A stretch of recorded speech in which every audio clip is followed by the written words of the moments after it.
ever be. Good morning and welcome to Quilts and Coffee this morning, Friday, March 3rd. Beginning of March already. Can't believe it. Spring is on its way, yes. We're going to do something a little bit different this morning for Quilts and Coffee. We're going to talk a little bit about the SewNet and how to get it from your computer to your machine, and then I'm going to show you a little bit about the metal hoops, how to do some of the stuff with them. So anyway, you need to first sign into my SewNet, and hopefully you've got a password and everything else that you can use for that.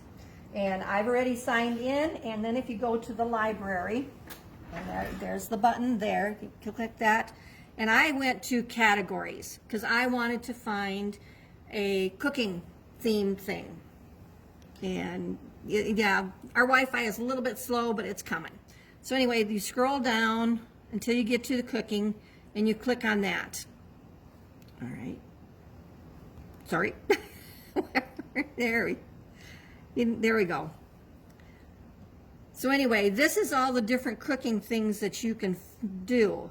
And now I decided I wanted the oven mitt and the teaspoons because for cooking, you know, you need the oven mitt to go in the oven, you need the teaspoons to measure your stuff. So anyway, to download them, you go to this little cloud icon with an up arrow. I don't know if you can see that, but depending on your subscription for your SewNet, you would pay $1.99. Or if you've, I think if you have the platinum, I don't think you have to pay for them. So anyway, just to save a little bit of time, I already downloaded them. So they are already in my cloud.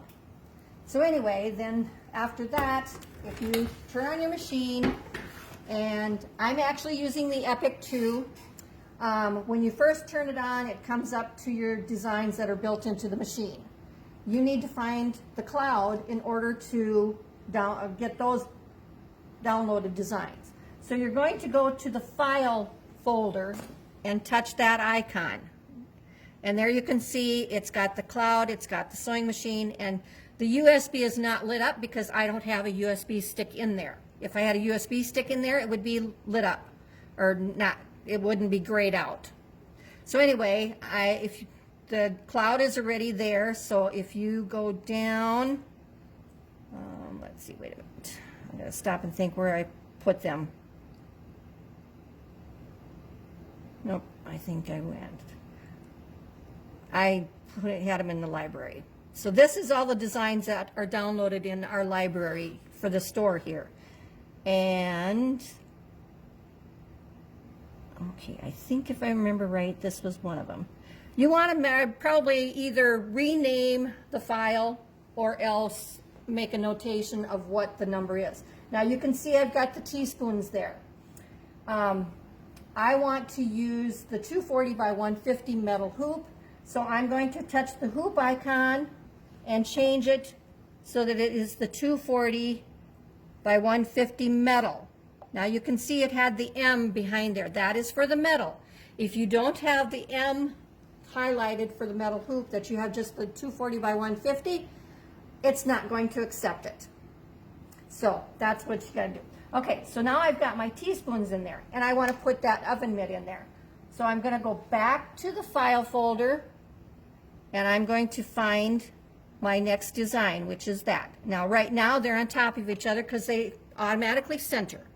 So anyway, you can rotate them, you can move them, however you want to do it. Oops, I didn't want to move my...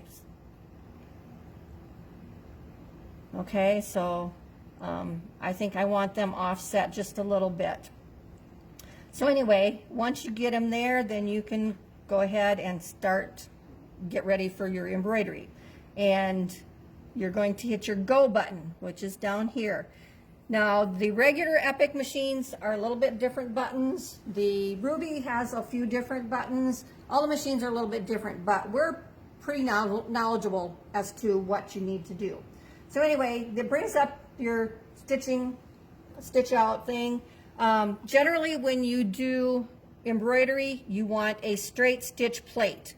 Now, the Epic 2 and most of the other machines come with two plates, a straight stitch and a zigzag. And you can use the zigzag for embroidery, but the straight stitch is more recommended. It tells me what hoop I have, the 240 by 150 M for the metal. You can color block sort, you can block merge, or you can do it in monochrome. I want the different colors, so I'm just going to leave that alone. You can tell it to baste around your design or around your hoop. I generally have it basting around my design, so you're going to touch that button so that it's highlighted.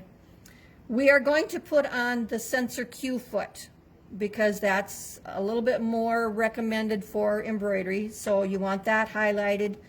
The deluxe stitch system is a system that will help meter your threads through the machine and stuff, and so that you don't have as many problems. And it's really good if you're using a metallic thread.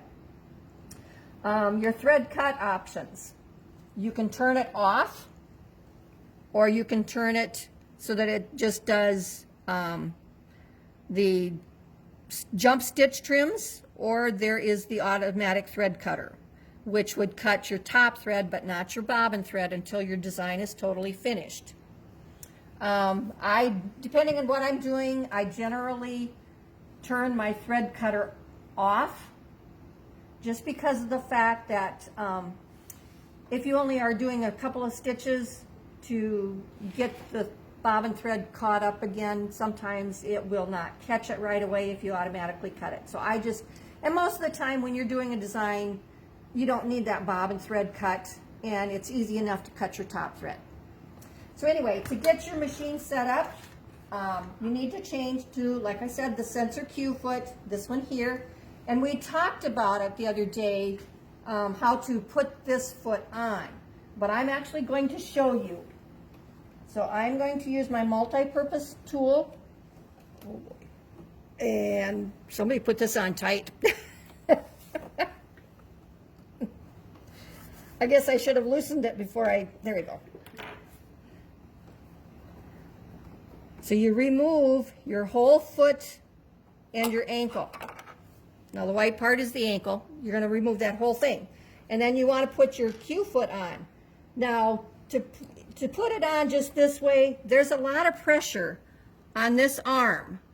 And so to make it easier, if you turn your needle down into there and just put it so that it goes on your, I guess I'm not sure what that's called, your shaft there, where your ankle goes on, then you don't have any pressure on this, and your foot will go on much, much easier. Okay, so then with that on there, and you can choose what color threads, the machine will kind of give you options of colors once you get going with it.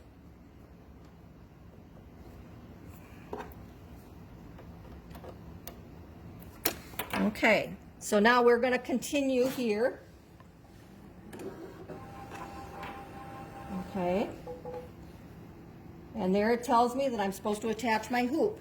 Now I don't want to attach my hoop yet because I don't have my apron on it.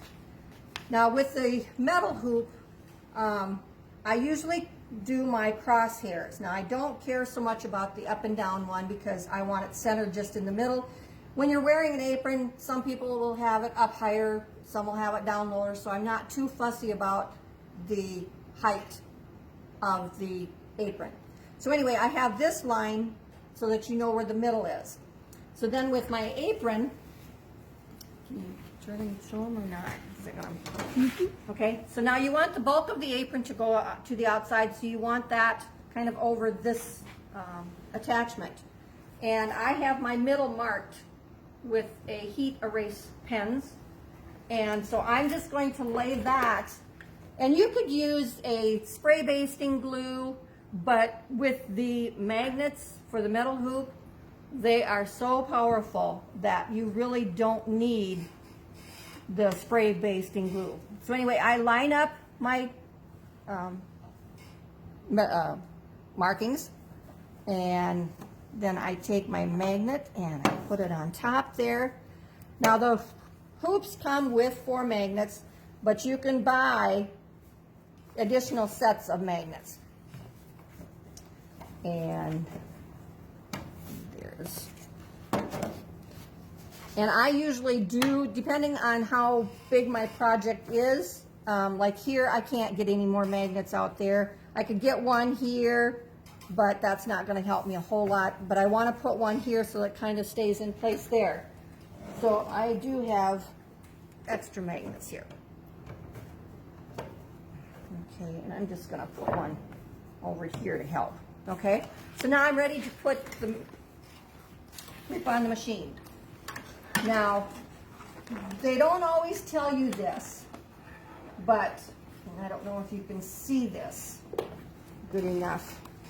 But when you start putting your hoop in there, I hold my finger at the end of the mechanism, and then I push it down and I push it in there until it clicks.